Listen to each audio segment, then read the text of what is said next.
O ito, madalas na problema ng mga first-time mom. For sure, maraming makaka-relate dito. Paano mo malalaman kung nakadighay na si baby at pwede mo na siyang patulugin? Bagong panganak ka palang mommy at pagkatapos dumede ni baby, for sure, ang una mong itatanong or ang tanong mo agad, kailangan ko pa ba siyang padighayin? At kapag nakatulog na siya habang dumedede, ayan, mas lalo kang kakabahan. Paano mo pa siya papapaburp? Tulog na. Yan, kaya andito si Mommy Jack para magbigay ng simple guide para sa mga bagong mommies. O para makuha ko ang trust nyo, and I'm a nurse mom. So, pag-usapan natin yan dito sa video na to. Number 1 question. Kailangan ba talagang padighayin si baby?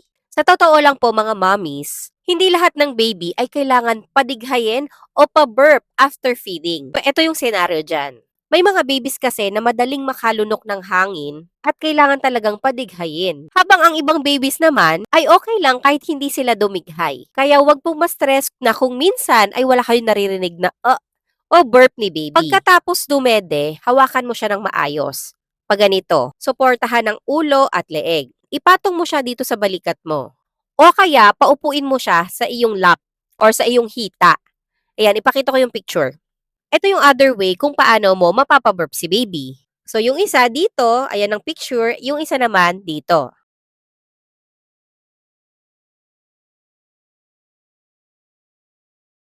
Hindi kailangan malakas ang pag-tap sa likod ni baby at hindi rin kailangang matagal. Ilang minuto lang sapat na para mailabas ni baby yung extra hangin na nakakapagpahirap o hindi nakakapag-feeling uncomfortable sa kanya. Kung hindi naman siya dumighay, pero si baby mo ay, number 1, relax siya. Hindi siya umiiyak and hindi naman siya mukhang uncomfortable. Number 3, hindi naman nag-arc yung likod niya or parang bumabaluktot.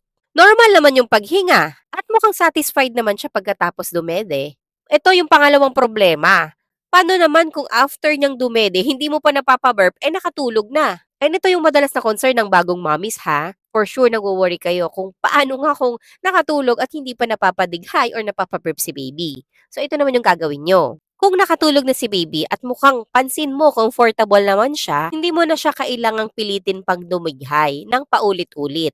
Ang importante kapag ilalagay mo na siya sa crib or sa bassinet or sa kama, ihiga siya ng nakatihaya sa firm and flat surface, as in flat on bed. Ito po yung example.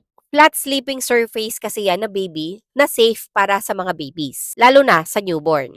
Huwag po siyang patulugin ng nakatagilid or nakadapa kasi po may tendency magkaroon ng reflux or bumalik yung gatas or milk habang siya ay natutulog. Kung after feeding or after niya dumede, napansin mo na palagi siyang, number 1, sobrang iyak ng iyak and hindi siya masettle or hindi siya makatulog agad at is siya na hindi siya makagawa ng tulog, hindi siya komportable. Number 2, mukhang nasasaktan o sobrang uncomfortable talaga niya. Number 3, madalas at malakas na ang kanyang pagsusuka. Number 4, ayaw niya ng dumede. And number 5, napansin mo na hindi maayos yung weight gain niya. Hindi siya nadadagdagan ng timbang.